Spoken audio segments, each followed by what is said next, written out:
Okay guys, we're trying again. Welcome back to MMORPG.com, and today we have a special treat for you. It is an exclusive live stream with Dragon's Prophet, and we have SOE's senior producer Todd Carson playing with us to give us a tour of the game, tell us what it's all about, and see some of the higher level content. Now, barring any more technical difficulties, hopefully we can just play. And Todd, why don't you go ahead and tell us about Dragon's Prophet, and we'll get started. Alright, thanks Bill. Yeah, so we're taking a look at Dragon's Prophet, which is a free-to-play MMORPG. We're in our closed beta phase right now. We're in closed beta phase 2. And the game is literally exactly what the title implies. It's all about dragons. So when you start off the game, you can play as one of 4 classes. And I'll touch through that real quick while we're going ahead and doing some fighting here. I will actually also summon my dragon, show a little bit more of the action. Sure, so you can play as one of 4 classes. You can play as a guardian when you start your character, which is your typical hand-to-hand combat, wear heavy armor, tank class. You can play a ranger, which is what you're playing, Bill. You've got a character who's actually a little bit higher level and a ranger, and when you start off a ranger, they can wear light armor, bows and arrows, the usual damage from a distance. But as they get higher level, like you are, they actually can wield gun blades, which is really exciting because it allows you to do damage up close with a sword, yet damage from a distance with the gun, which is kind of all combined into one weapon. Later on, rangers can even dual wield gun blades, so it's pretty cool. Is that somebody flying above us? Yes, it was, wasn't it? There is someone flying. Yeah, we're actually, I thought, we did a character wipe last night, so I thought perhaps we would be in an area here by ourselves, but looks like you got some power levelers. Turns out that is not true. Hey, what's my dragon doing here? He's a little bit sideways. There we go. Turns out that is not true. We have players who have already reached the mid-20s here, which is great. Means they're excited about it. I'm still higher level, although you might have helped me with that. I did. I cheated a little bit when we were setting up the characters for today. All right, so we've talked about Guardian and Ranger. And one thing I'd like everyone to take a look at while we're playing, hopefully this is the way you're playing as well, Bill, but when you are in combat, it's very action-oriented. Mm-hmm. There's no auto-attack button. You use your mouse keys to create combos. For example, the 2 icons on the bottom right side of the screen indicate the left mouse button and the right mouse button. And when you click the left mouse button multiple times, you actually get different abilities that pop up for the right mouse button. So depending on how much time you have, what the situation calls for, if there's multiple NPCs, you can kind of use your combos for different strategies. And that also works with the other abilities that you have in the Q, E, R, 1, 2, 3, 4 slots. So there's a lot of different ways to play the game, but the idea is you're always engaged in combat. You're always taking action, holding the camera so that the NPC that you want to do damage to is right there in the center. Mm-hmm. Now, I was showing them, actually, there's, the right default, you have the right-click headshot here, and if you release it, a burst, and then if I click left once, then it's actually a bomb. If I click left twice, it's reckless. So yeah, that's pretty awesome, actually. Okay, so we need to head back out this way, if you don't mind. So let me get back to our classes. So many things to talk about, it's hard to keep track. Let's head back out here and kill a few more of these Kane's Bloodbane dragons, because what we're actually doing is we're participating in a social quest in the area right here. If you notice on the right-hand side, towards the top of the screen, it says, "The cave that was, drive out the threat." And what we're doing is there's a green bar where it says, "Kill the Kane's Bloodbane dragons." And as you and I are going through and killing these dragons, that bar is filling up, and we're actually advancing to the next stage of a social quest.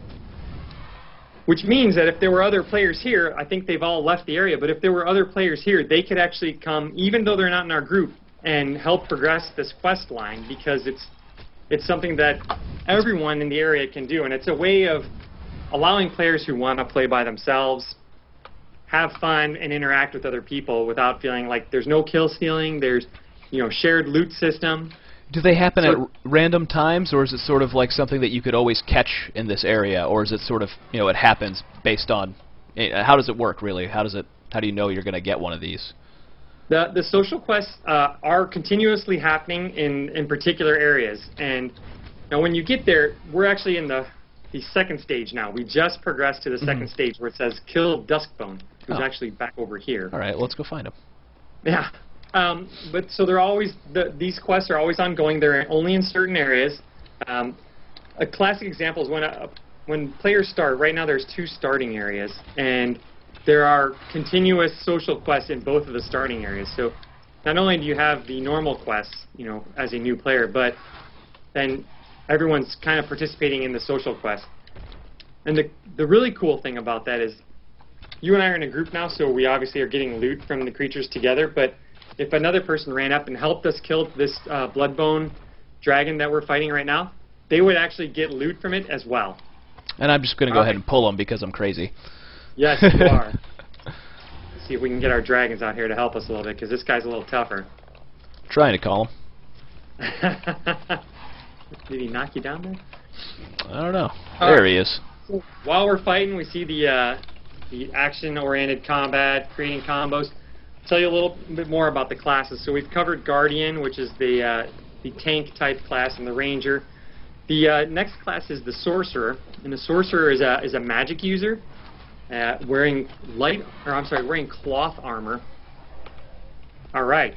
Are you playing the Sorcerer right now? Is that what you're playing? I'm actually playing. I'm playing the fourth class right now. Okay. Which is an Oracle. Ah. And an Oracle, it's my favorite class in the game. It's a very unique class to Dragon's Prophet, whereas the other ones are a bit more of something you'll find in other MMOs as well. They play differently for sure, but the class is fairly similar. But the Oracle is kind of a hybrid class. The Oracle can only wear cloth armor, but they primarily focus on doing damage up close, hand-to-hand combat, melee combat. If you'll notice, my Oracle here, I have a saucer-type weapon. But it only can do damage in an area right around my character, so I can't like, it's not a boomerang. It doesn't shoot far away and then come back. And then the Oracle actually has a few special magical abilities as well. So it's a pretty neat class. Is there a traditional sort of like healer class, or does everybody sort of use the potions to fulfill that role? Well, that's actually funny you should mention it. There are no heal abilities. All 4 classes do DPS. They just do it in a different way. Some, obviously, the Guardian can take damage a little more. The Oracle can deal a lot more damage up close, and the Ranger and Sorcerer can deal damage from far away. You actually have on your character, I believe, when I set it up, if you look down at your hotbar, number 8, if you hit escape, you can actually take your mouse cursor and look over. I think it's number 8, maybe number 4. Capture Dragon? Or Revelation. Revelation. A minor healing spell. A minor healing spell. That spell you only have on your character because of the dragon that you have. Okay. Notice the dragon claw around that ability. And different dragons give you different spells, I assume, then. Exactly. Cool. And I have an ability here, which was that special ability, and it basically gives me a buff, and it allows my pet and myself, my dragon and myself, to increase Constitution. So every dragon that you tame, we'll talk about dragons now a little bit, because I think that's kind of the bulk, right? Yeah. There are hundreds of species of dragons throughout the world. And as your character progresses, you'll find new types of dragons. Now, maybe we should venture over to the other side of the bridge here, and we'll check out some other dragons. My poor dragon, is killing that thing. Or giant Gila monster is what I want to call it, which is, I guess, a dragon. Yeah, your dragon is very special. I don't know if I mentioned this, but the dragon that you have actually as your companion right now, probably most people playing the beta have never seen it. I love it. It's a much higher level dragon. The interesting thing is, you have it right now as summoned as a mount, but you can't ride it because of the special dragon that it is. So there are dragons in the world that I'll show my dragon real quick. There are dragons that can fly, such as the one I have. I don't know if you can see that there. Yeah, we're showing you. Yeah. There's dragons that really only work in the water. They're aqua dragons. I mean, they can run around on land, but they move much faster in water. And other dragons, flying, gliding, or just running dragons, actually will disappear when you go in the water. Okay. So the aqua dragons actually give you a benefit in certain parts of the world. And then there's gliding dragons, kind of, your mid-teens. You get to see some really cool gliding dragons. And then when you get higher levels, of course, you get some of the cool flying dragons. So we've kind of cheated. We've given ourselves some really cool special some dragons. really cool dragons. Yeah. But the one thing I want to stress, and I don't see any other dragons right here, so we'll keep wandering down this path until we find some. The dragons are all really individuals. So every time you find a new species of dragon, each dragon that you capture will be different than the last one. How many dragons are there in the game? Isn't there several hundred? There are multiple hundreds of different types of dragons, and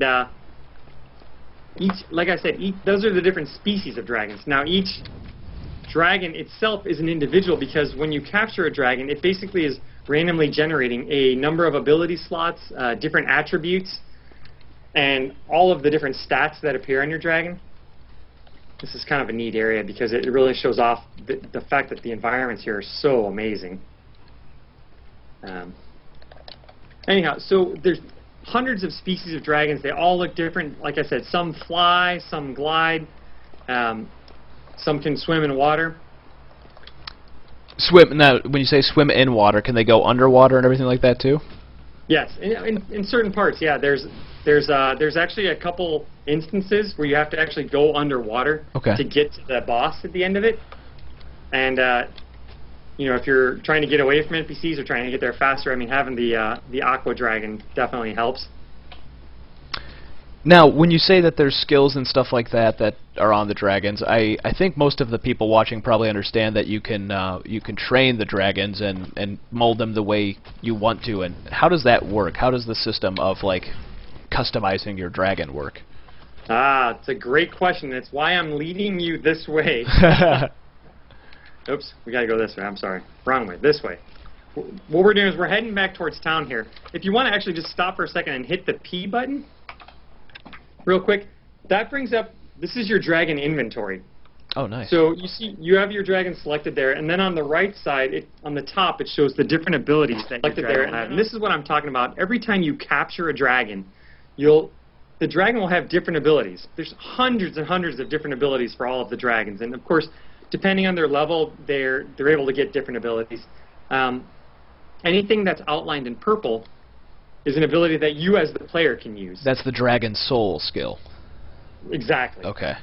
Anything outlined in gray is the ability that the dragon uses when it's in combat. Okay. And then you might have one that's outlined in orange. I don't have one, sadly. Okay. Unfortunately, I do. That's the elite skills. There are some that are outlined in orange, and what those are special abilities the dragon has for harvesting resources. Okay. So if we can skirt around these wolves here and head into town. And again, I apologize for the fact that we can't teleport to town today. We did a database wipe last night, and currently our teleportation is not working in the game. It's beta, folks. That's right. It's beta, and this is more fun. We get to see the whole world. It's absolutely massive. If I was on my dragon, could I fly to the tops of those mountains? Is that possible, or is there sort of like an artificial ceiling? There is an artificial ceiling in this area right here. Oh, in this area, okay. There are some areas where you can only get to places by flying your dragon, so it's definitely a value in some parts of the game. Okay, so some parts are designed to involve flying, while others are sort of not. I understand the technical limitations. I was just curious. Right, right. So let's keep heading over here. I'm going to try to find the dragon lair. Okay. Which I believe is over at this end of the town. Sounds ominous, but it's probably not for us, is it? Well, so what happens when you capture dragons? Here we go. He's right over here. Go ahead and hit F when you get close to this guy for a conversation. Oh. Now, what he'll do is he opens up the dragon lair. So if you look, the bottom 6 slots, when this is shown, is where you keep your dragon when you're out running around in the world, when you're entering combat, when you're wanting to fly around. If you click on your dragon and drag it up to the top, it opens up a whole different thing for what you can do with your dragon here within the lair. So you can capture dragon. We've seen that you can ride them, fly them, swim on them. definitely help with combat. That's the key element to the game, is having the different dragons in combat and seeing how they go along with your character. Now what we're going to do is talk about what your dragons can do either while you're playing or while you're offline. So this is some pretty cool stuff. If you would go to the middle of the screen and hit the second tab down, it says Dragon Process. You got that? Got it. And then click on the giant plus button that says Add to Process. They're actually giving me a tutorial as it goes. This is great. So Exactly. first select a job item and then adjust the details in time. And the only one that's open is a special schedule. Right. Okay. Well, that's the first one. You can click on any of the other Oh, ones. okay. So skill training or collection. Skill training or helping you gather resources for I love crafting. that. Is crafting a vital part of Dragon's Prophet? Like, is some of the best gear craftable, or is most of it through dungeons and things like that? Just out of curiosity. So the items are split pretty evenly between the two. There's definitely, I mean, the bosses and the instances provide amazing gear, but some of the gear can only be found through crafting. And some of the really cool gear for your dragon, if you look actually on this screen all the way to the left side, there's 3 slots, and that's for equipment for your dragon. Nice. And will it show up on the dragon, a helm and things like that? Oh, Exactly. that's cool. Well, That's cool. there are some other dragons that further on, when you get to like the 40s, and so that you fight that have like helmets on, that have saddles on. So it's kind of cool. Okay, well let's talk about this scheduling. I'm going to schedule skill training, and it says there's some debug text in here that we won't worry about, but I can schedule for up to 5 hours, and it costs 500 gold. That's in-game currency, I assume? That is in-game currency, yes. Unfortunately, you probably don't have that, but you should have enough to do the first hour. And what it shows on the bottom, it shows the rewards that you're going to get. So in this case, I'm getting a combat skill Dragon Roar plus 400. Right. I assume, and taming 5. What's the taming experience? The taming means that's your dragon itself leveling up. That's how many points you're going to get towards your dragon's experience. And then the plus 400 is that special ability that you're increasing. Okay. So that ability becomes more powerful. Okay. So there we go. If you looked at the very first one, the special schedule, that gives you more taming points, which means this is focusing on just leveling up your dragon. And I can add this on top of what I just added for another hour, and it would increase the amount of training process. Yes, it did. Right. Look at that. That's cool. And then you have 2 hours of training going in, right? So I could set this up and just let it go while I'm offline. If I'm about to log out, might as well set up my training. Exactly. And as your character gets higher and as the dragon gets higher, you can actually, it'll allow you to increase the time that you want to do training. So you can actually set up for longer periods of time, like up to 24 hours. Wow. So, which is kind of cool. And then again, you can have 6 different dragons in your dragon lair. You can unlock that spot for 6 of them. So you can actually, do a little bit of work in here before you log off at the end of the day, and the dragons are out there doing work for you while you're offline. So, and the dragon lair is just where the ones are getting trained, and then the dragon stable are the ones that I can summon at the same time, or did I reverse that? Yep, that's right. The dragon stable and the dragon lair is where they're doing the work for you, and then the dragon, well, we call it the dragon inventory. Dragon inventory, okay. Right, which is the bottom 6 slots. Those are the dragons that you can bring with you as you travel around the world. Okay. So you have to make some strategic decisions, and again, with there being hundreds of types of dragons in the game, you're going to want to kind of be picky and choosy about which ones you keep and which ones you release back into the wild. Now, I noticed that there's 6 slots in your dragon inventory, but you said there's hundreds that you can have. Where would you keep the rest? Well, that's where a little bit of the strategy comes in, because you have to, if you get a dragon and it's not the one you want to keep, then you have to actually release it. Ah, okay. Which is right here, release dragon. So if it's something you're not a fan of, you can only ever have up to 6. Now, is it 6 or 12? Because 6 in the lair and 6 in the inventory. Okay. The ones that are locked, the slots that are locked, how would we unlock those as players? Can you unlock them in-game, or would it be using the station cache? It would be using the station cache. Okay.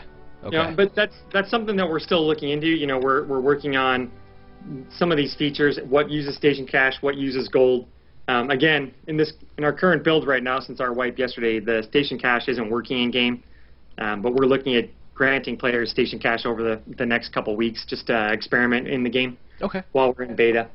But yeah, that's the current plan right now. Okay. Now another thing I'm looking at, I want to know more about this because this is great because I've only been able to dabble in the closed beta for a little bit. I haven't even really looked at this myself.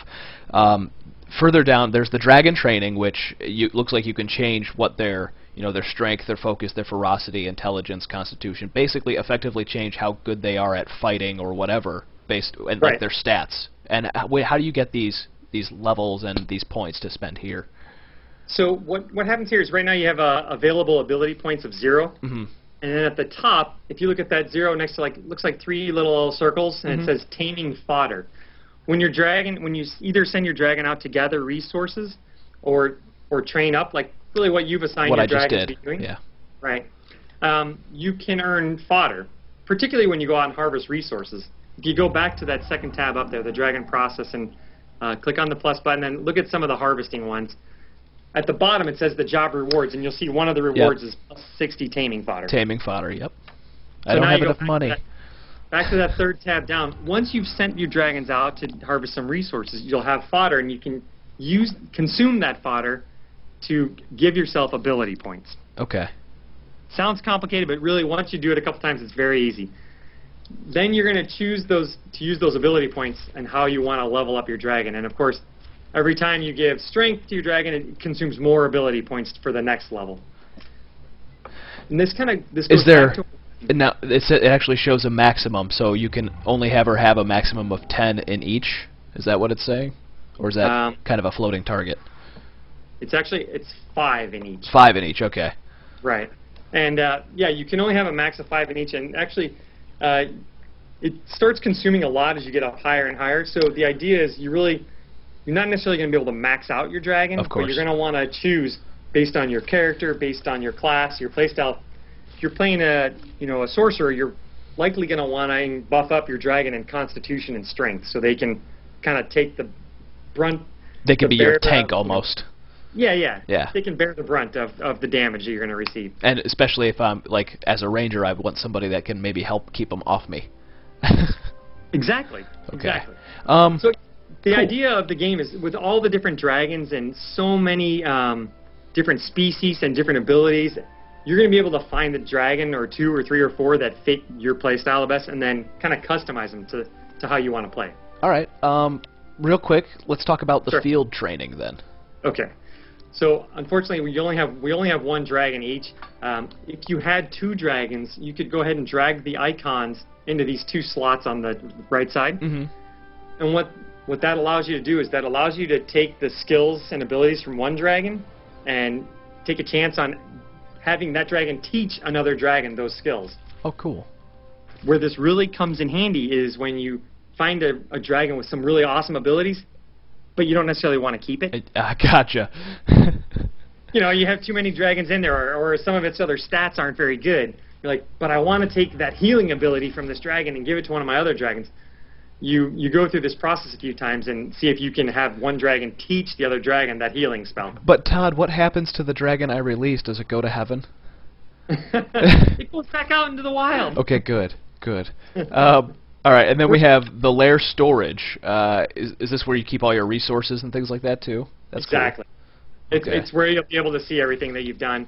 And then the last one's the lair journal, and again, that's just a recap of when you come back, like, hey, what did I have my dragons do? And gotcha. You just go and look at it. A running tally of everything you've done and so forth. Yeah. Cool. Yeah. And you can dye your dragons, too. I just noticed that button. I can dye the color of my armor on my dragon. Yep. That's awesome. Okay. Yeah. That was going to be my next question, actually, because people want to personalize that kind of stuff. If you go up to on the left side, the top, kind of right side of the left side of the screen, if that makes sense, looks like a little pen there. I'm looking. Yes. Rename him. Rename it. So when you pull that up, you can just, erase the name that's there and then type in... It's Rob Lashley. My dragon is Rob Lashley. There you go. Oh, they're all in my stable. Gotta pull them back out. They're all in my lair, I should say. Oh, but if I remove them, it deletes my dragonkin's process. That's fine.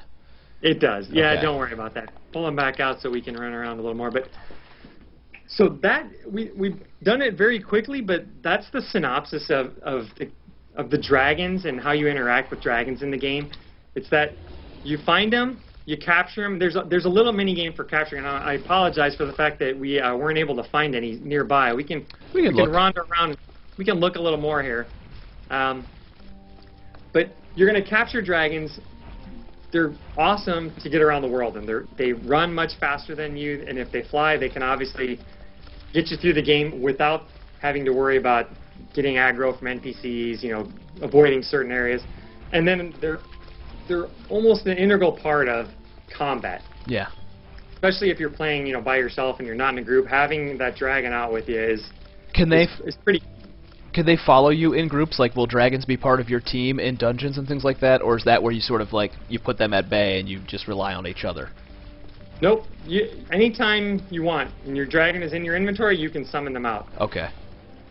Now, if you notice, there's a little buff right next to on the top left, next to your hit points, the red bar. There's a little buff there with the countdown timer. Yes. And that's the countdown of how long your dragon is summoned for combat. Right, and then it'll unsummon. Now you can go ahead and you can summon it again right away, but it's a little bit weaker. We're still kind of fine-tuning this system. Okay. But your dragon's a little bit weaker right now, and it won't do as much damage if you go and look on your dragon. If you hit the P key and look in your dragon inventory, you can see the different stats and how it works. Okay. How long it's available. So it's something that we want the players to experiment with, to find. We're still doing a little fine-tuning in beta. We actually just changed this. The yellow bar at the bottom used to be how the timer was calculated on how long your dragon was out, but now we actually use that for the dragon abilities that you have and how often you can use them. Okay. So when you're using an ability that you get just from the dragon, it's going to use energy from that yellow bar. As long as your dragon is summoned, you'll be regenerating those points. So again, the idea is, hey, these abilities are cool, but only if you have your dragon out and you're fighting with it. That makes sense. Gotcha. Now, what do these pure dragon shards do, actually, that we keep looting? All right, those are things that you can use to enhance your equipment. If you want to take a second and go into when you have a second here after you're done with this combat, hit the escape button, and on the very top, if you go to the middle icon that looks like crossed swords with a diamond in the middle of it. Shard. Here, I'll fight this guy while you're doing that. Yeah. All right. Go ahead and click on that. And what that does is it brings up a screen where you can take any weapon and put it in that middle spot. So if you hit C and bring up your character inventory, you can drop and drag any piece of equipment, put it there, and then what it allows you to do is take the shards that you've gathered and enhance that equipment. Oh, epic. Okay, so I can add Constitution to it, or add Charisma, or Focus. And can I remove them from the weapon again, or is this a permanent change? It's a permanent change.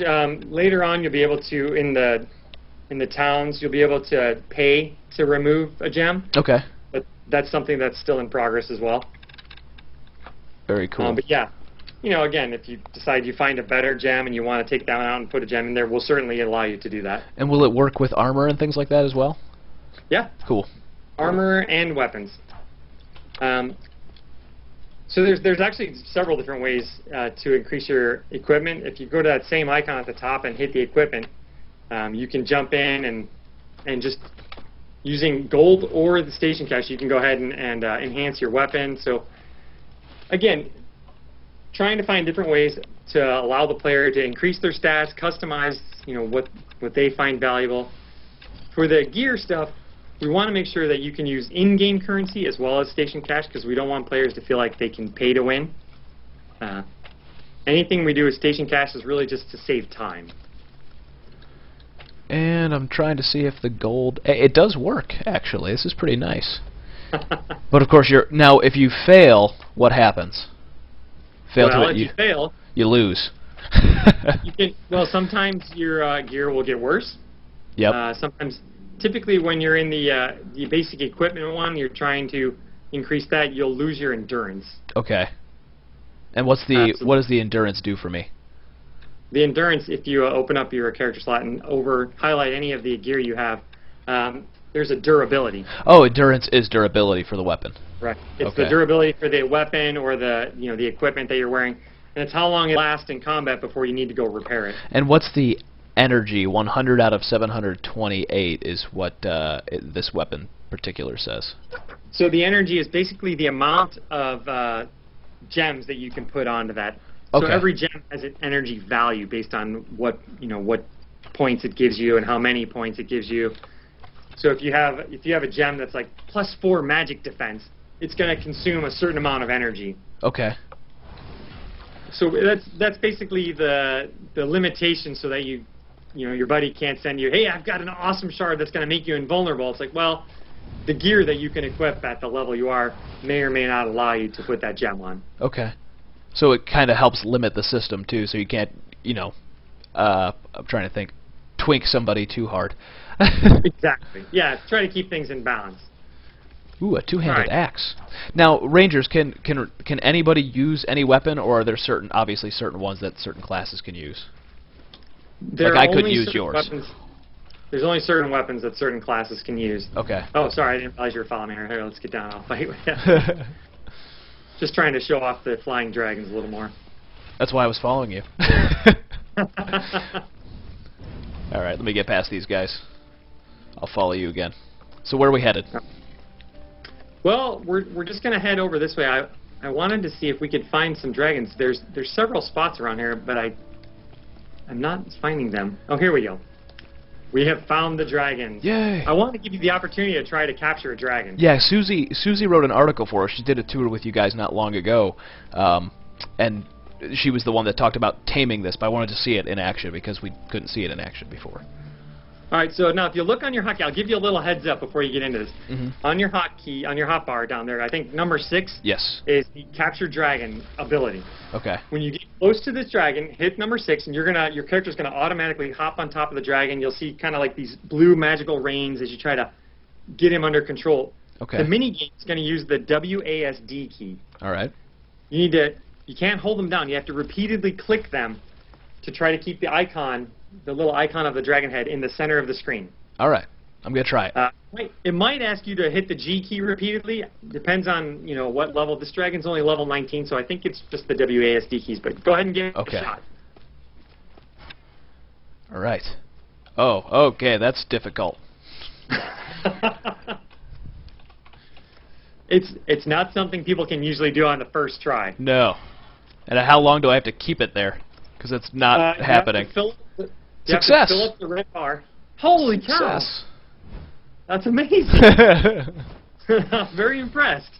You have to fill up the red bar before the yellow bar runs out. And so you were actually able to do it. So look, now we can both fly on our dragons. If you hit the space bar, you'll fly up. And again, you use your WASD keys to pick your direction along with your mouse key, and now you can show off some flying. Go ahead and use your mouse wheel to zoom out if you need to. Okay.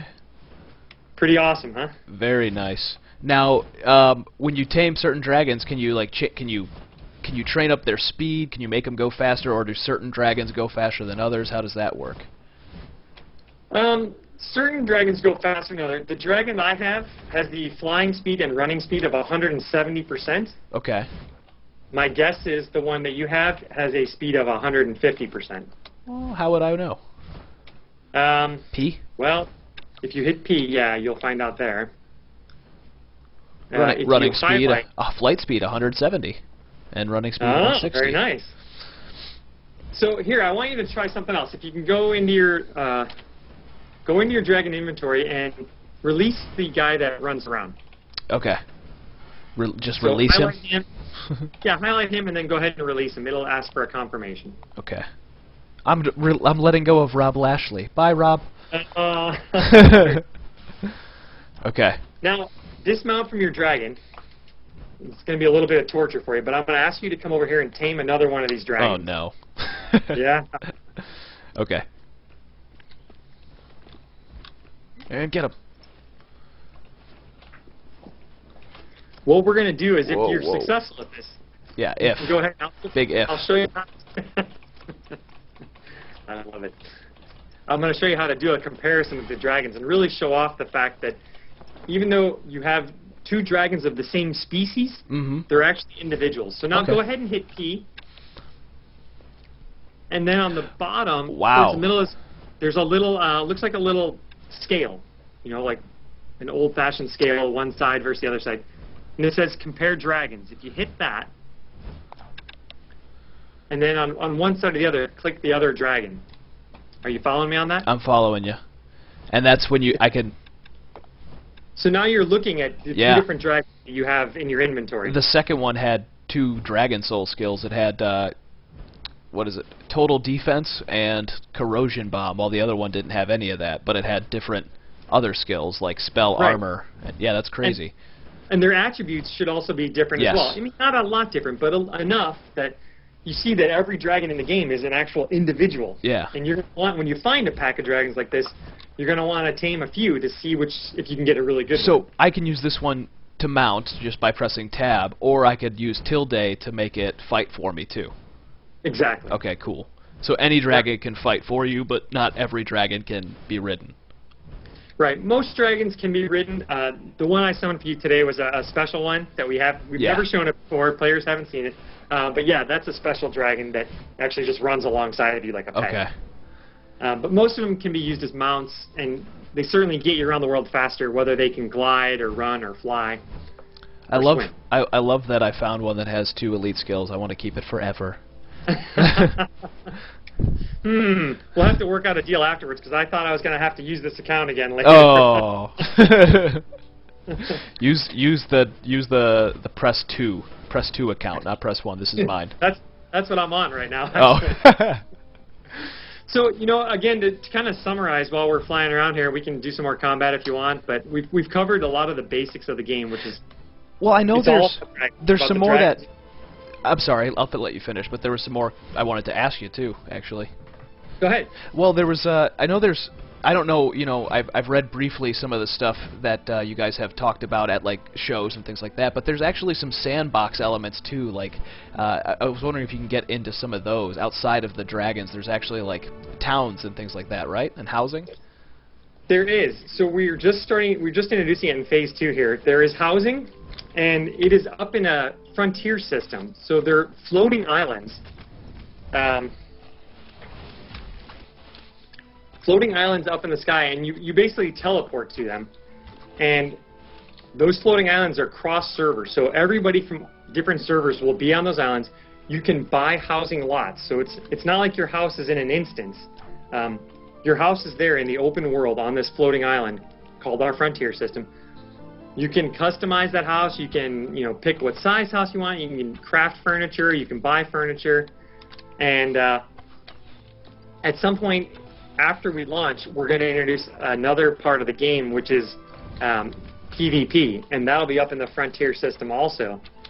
And so where you buy your house, who's around you, is going to actually have an impact on how the game is played up there.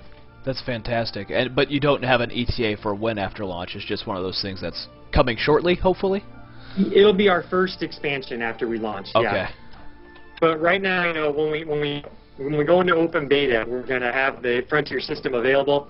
You really need to have quite a bit of gold saved up to purchase a house. So, you know, players, maybe when they hit the mid-30s, level 40 range, are going to be able to go up to this area, buy their house, decide if they want to, you know, customize it, all the cool things you can do with housing.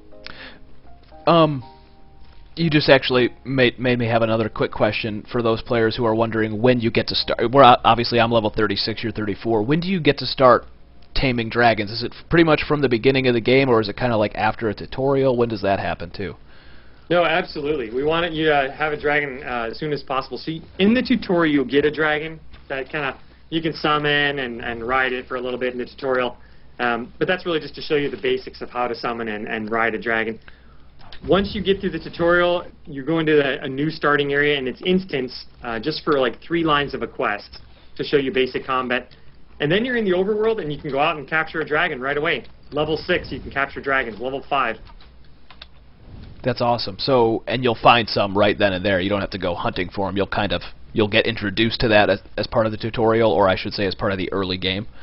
Yeah, there is a quest line that takes you out there, but I mean, just from the instructions, really just from watching you do the webcast here, Yeah. everyone should be able to figure out how to tame dragons, and Yeah. you'll run across there in the starting areas. Okay, cool.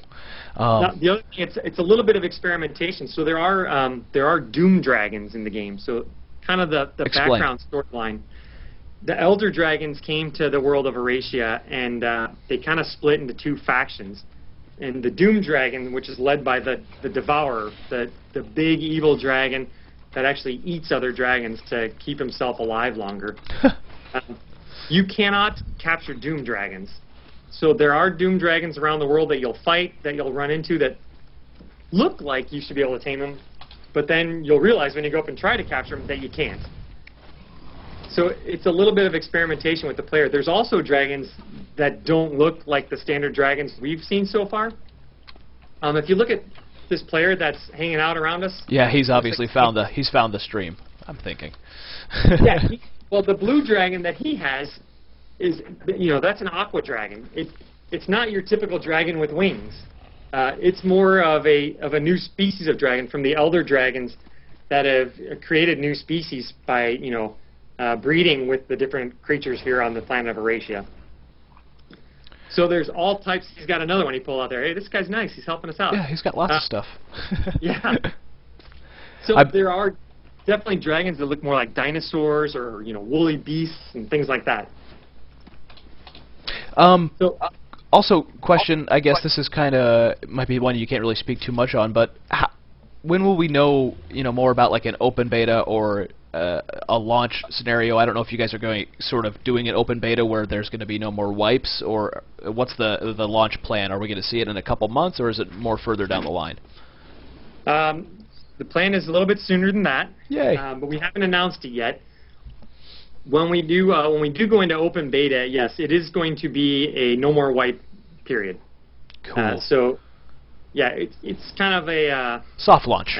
That's what we call it. Yeah, exactly. I'm not sure. It's more of an industry term. I'm not sure if everyone's aware of that out there, but yeah, internally we're calling it a soft launch. All of us nerds at MMORPG.com call it that. It's what we called Neverwinters too, because Neverwinters in its open beta, but it's not wiping it, so it's kind of like a soft launch. Just this way you can say we're still fixing bugs before you can review the game. No, and that's a good point. So the game is being developed by Runewaker, who is based out of Taiwan. They did Runes of Magic, which is a pretty awesome game. And so we're looking to launch things right after they go, and so we're in closed beta phases right now, and once we get things a little more polished and get some features solidified, then we'll move into an open beta phase, and yeah, it'll be a lot of fun. That's fantastic. I know there's I think this game kind of caught people by surprise because Runewaker's been known for Runes of Magic for so long. I don't think anybody expected them to come out with this as their follow-up. I think they expected, something like Runes of Magic 2.0, and this is the exact opposite, with a lot of different kinds of, it's both a theme park MMO with quests and storyline, but it's also got some sandboxy elements in the PvP and the housing and everything like that. Yeah, and really, and of course, the dragons. The dragons as well, right? Because your character, one of the things we haven't covered, if you hit the N bar or the N key real quick, when you talk about sandbox, it's not necessarily sandbox, but we want to allow the player to customize the game the way they want to play. So if you hit the N key, you'll see basically a skill tree. This is my skill tree. This is different for every class, but there's obviously a lot of depth for each class, correct? Exactly. Not only your character can assign different attributes themselves when they level up, like we saw with the dragons earlier, when your character levels up, you get ability points, so you want to put more in strength, intelligence, that stuff. But once you hit level 15, you also get skill points to put in the skill trees. You won't get enough to even fill up half of the skill tree. So again, offering many different ways to fill up the skill tree, and you don't have to do them in any certain order either. So trying to provide, so this almost limitless options. This whole page I don't have to put a whole bunch of points into armor padding to get all the way down to let's see, that one doesn't have a name. Arcane Prison. I don't have to put points in one to get to the other. They'll all be available at the same time? They're not going to be available at the same time, but you don't necessarily have to put points in order. So if you highlight over a few of them, you'll see the top ones. You only have to have 115 points needed, but I need 200. Okay, but I don't have to have the one up top to have the one further down. Right. Like in the but same the row. one second to the bottom row, you need to be level 55 before you put points into it. I see that, yeah. So you certainly can hold those points and wait till the very end, or go into town and reset your points. But definitely different ways to play. There's also 4 tabs on there, and you'll actually be able to unlock and then reassign points so you can save different variations. Okay, now, so different builds that could suit your different play styles or gear or whatever else. Right. But now that'll be, using station cash. So again, not a requirement to play the game by any means, but if you want to have more options, we give you that ability. Hey, Todd Carson has to eat too. That's what I always tell people that come. I hate to, there's a mentality around free-to-play games that they're charging for things. I'm like, well, duh, it's free. Like you get almost all of the game, but they're going to charge you for extra stuff because they like to pay their bills. Exactly. But okay, well, let's talk about endgame too. I assume the PvP and housing and stuff like that plays a big part of that. But what other kinds of endgame activities will players find in Dragon's Prophet? And what is the end game? What's the level cap and everything like that? Right now we're looking at a level cap of 60, possibly 65. One of the things you'll notice when you pull up the skill tree there is that the bottom skills say level 65. So it's some we're still figuring out. But we didn't show dungeons today. That we have instances in the game, which are really pretty awesome. And of course, instance being a version of that zone that only you and your group, and later on in the game your guild can enter at one time. Nice. A whole guild instance, like giant, like size, like how many people are we talking here? Well, we're still working on that right now. That's actually we're working on some of the high-end content right now, which again is part of why I told you we've been doing character wipes and allowing people to get up to about level 40, a little bit higher, because we're still finalizing a lot of that high-end content. Okay. But when you're a starting player, there's an instance by each of the starting areas, and around level 8 or 9 you can go to that instance, and you'll see when you do that there's 2 difficulty levels. When you get to a more 20 and 30 level range, there's 3 difficulty levels, and then even higher for the guild rating stuff, there's 5 difficulty levels. And what that allows you to do is play through instances either by yourself, in a group, or when you get to the end game, as a raid group. And it all scales based on what you choose. Exactly. So that's part of the end game that we're going to have certainly when we go into open beta. We have other plans for stuff that will be coming out in future versions. But you're not for talking more about end game content. We're not talking about that just yet.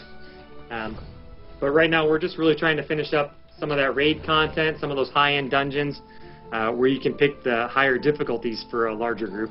And one of the beauties, I think, about this system, and correct me if I'm wrong, it seems that without really having to worry about healers and tanks and things like that, you can kind of just go in with whoever you want to go in with for a dungeon, right? You don't have to go in with like a party makeup that would, we have 2 DPS, we need a healer and a tank before we go in. Well, exactly, and that's the key to the dragons as well. Is hopefully you have an arsenal of dragons, at your disposal at all times, and you can play the game by yourself. It's definitely made to be soloed if that's how you want to play. I highly suggest you have a few good dragons by your side. But there's nothing wrong with doing groups, and that's why there's higher levels of difficulty. That's why there's social questing for players to play together without necessarily having to be locked down to a group with people they don't know. And will are there going to be incentives for people to group, or will we be able to get the same amount of XP as a group as we would solo, or is that going to be penalized? Incentives for grouping for people that like to do it, I guess. Well, the incentive is it's fun. Layered a little bit deeper. The incentive for grouping is that you can get through quests a lot faster, and a lot of the experience at the early levels is through questing. Okay. So that, you can play through on your own just fine. You can actually, as we've seen from this player here that's been following us around, he's actually been helping us with some of the NPCs we're fighting. And he's getting experience for those as we are as well. If there's any valuable loot from these creatures while we're fighting and he's helping us, we're all getting that loot. So grouping is fun, but not necessary. It'll help you get through your quest faster, which gives you experience faster. But, it's not really a necessary part of the game, if that makes sense. Yeah. You're not going to punish anybody for not wanting to group, is what you're saying. Exactly. But if you want to, you're also not going to be punished for wanting to. Exactly. And if, you run into someone who needs help, they're not locked onto that NPC where you can offer help, which is what a lot of MMOs do. We allow that social interaction. No one can steal the kill from you, but anyone can help you at any time. And so, and are they going to get credit for helping you too? Like they'll, you know, if you and I weren't partied and you went and attacked that guy over there, I could come shoot him and we'd both get experience from it. Yeah. Awesome. Here. Let me. I'm gonna remove you from the Don't kick me. Yeah, too late. That would be why this guy is having fun, you know, with us. So here, let's come over here and let's fight this guy. So you started attacking him. I'm gonna go over and, well, you killed him fast. Sorry, I'm awesome. Let's try not using my magic skills. All right, here you go. Go ahead and attack this guy once. Okay. I gave him a shot there. Now we're both doing damage, and if you can see, I don't think I got experience because I'm too high, but I would have. Yeah. Okay. But you can loot them both. Yes, I could. So you can see, him. I can loot, you can loot them. Yeah, I think we are a little bit too high level to actually get experience from these guys. But right. at least we can say, yes, you would get experience by helping people out. And now if somebody dies, what are the resurrection mechanics in the game? We haven't died yet. That's right. We can arrange that if you'd like. All right, let me just go get eaten by a zombie. Let's see how long it takes. Might take you a while. Hey, hit me. So when you die, there's two options. Oh, that's going to take forever. Yeah, we're a little bit too low level here. I don't know if you're going to be able to do that. I mean, we're too high level and the monsters are too low. There's two options. When you die, two things will pop up. You can revive or resurrect. Reviving will take you to the nearest bind point. And resurrecting is, again, it's more of a convenience thing. It will require the use of station cash, and it'll bring you back to life right where you fell down. Okay. Now, will it always require a lot? Was it? You don't have to put a price on it. Will it be a lot of station cash, or is it something that's like just a little bit if you have it sitting around? Like a few cents. Think of it like a few cents. Okay. Like, hey, all right, here's a nickel or a dime. So you could put $10 into your station cash and then have that waiting for you. for a long time. Okay. Exactly. And again, I don't want to commit because we're still working on the monetization process and figuring out what the value of everything should and shouldn't be. And that's part of why when we did our database wipe yesterday, we actually want to grant station cash to the players that are in our closed beta over the next week or so to get feedback from them, see what they think is valuable. There's 500 on this guy right now, actually. There is, but unfortunately you can't use it right now because of our database wipe. Yes, that's fine. But yeah, I mean that's a pretty good summary of all of the different features in the game. Okay. There's one question that somebody actually had for you, if you don't mind, about the resurrection mechanic. Then we can wrap things up for us. He was wondering, are you ever going to add a chance of even one res a day from in-game coins, like one immediate resurrection a day, like as an emergency, sort of? And that's we haven't really gotten into that. That's a great idea, and that's really what we're looking for when we introduce the station cash into beta next time, and we start putting items in the marketplace as well. We're looking for feedback from players. Like, hey, we want to offer the person who's playing it for free a decent gaming experience, a good gaming experience. We also want to find out what's convenient for you. What are players looking for? What do they want to do? What do they want to see in the game? And make decisions based on that feedback. I was just going to say, it's also, the businessman in me says it's a great way to sell some station cash when you're like, you get a free res, and then it comes back and you're like, you don't get it now, you already used it, you better buy some station cash if you want to do it again. And I'd be like, damn it, here's $5. Yeah, you've seen it, and many other games do this, and we do it in many of our games at SOE as well. And that is, when you create an account, you get some of that currency to use to start off to see what things are like. And it's up to you about when you use it and how you use it, and then decide, hey, was that valuable enough that I want to get some more? Now, as long as the actual content of the game isn't limited by station cash, I don't think anybody's going to have qualms with that.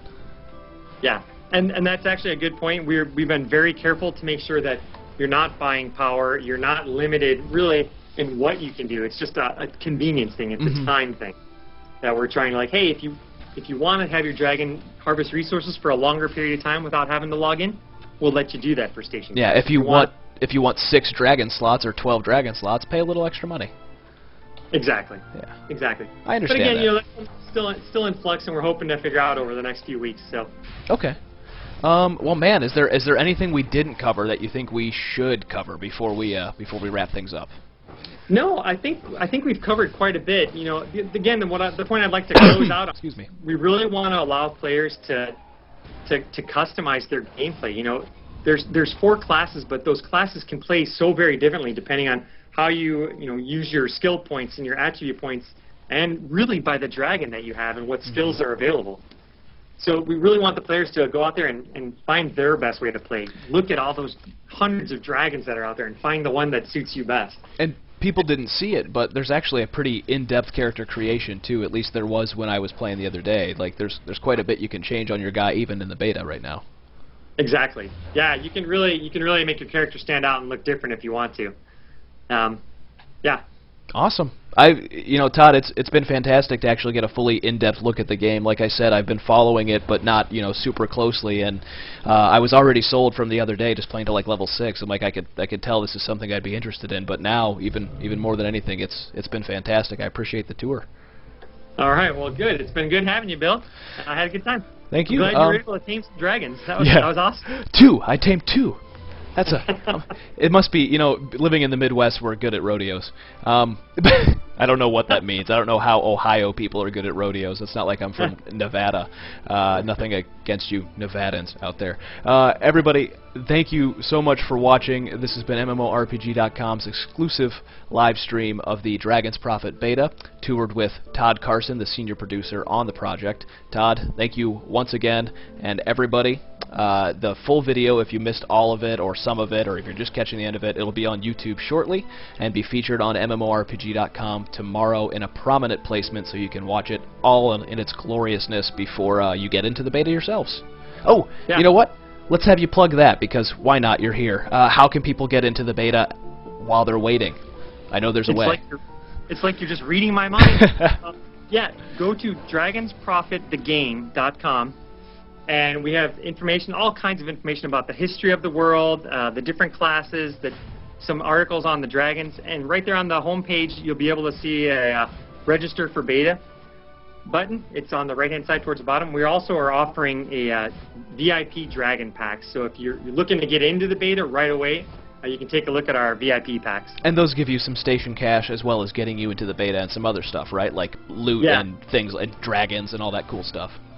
They give you the exact dollar value of what you're paying in station cash. There you go. So it's kind of a wash right there, and then you get some really cool items on 2 of the packs. You get some exclusive dragons, and then you get instant access into the closed beta as well. Yeah, we have a couple people that have actually shelled out. I think Kai's one of our watchers. He shelled out $89 already. He might even be the guy with us for all I know. Yeah, but yeah, it's a really good value actually. Yeah, they're pretty popular. Free-to-play games, but yeah, you get a lot for your money when you do pony up in a free-to-play game. Let's put it that way. That's the idea. All right, yeah, guys. I hope everyone checks out the broadcast as well, because this has been a pretty good one. So yeah, I've had a lot of fun. Let's definitely do it again. Like when you have more to show, maybe the PvP and housing and all that stuff. All right, you got it. Sounds good. Let me end the stream, guys. Thanks for watching. Todd and I are going to go see some epic stuff that you haven't seen yet. Not really. I'm just ending the stream. Have a good one. The video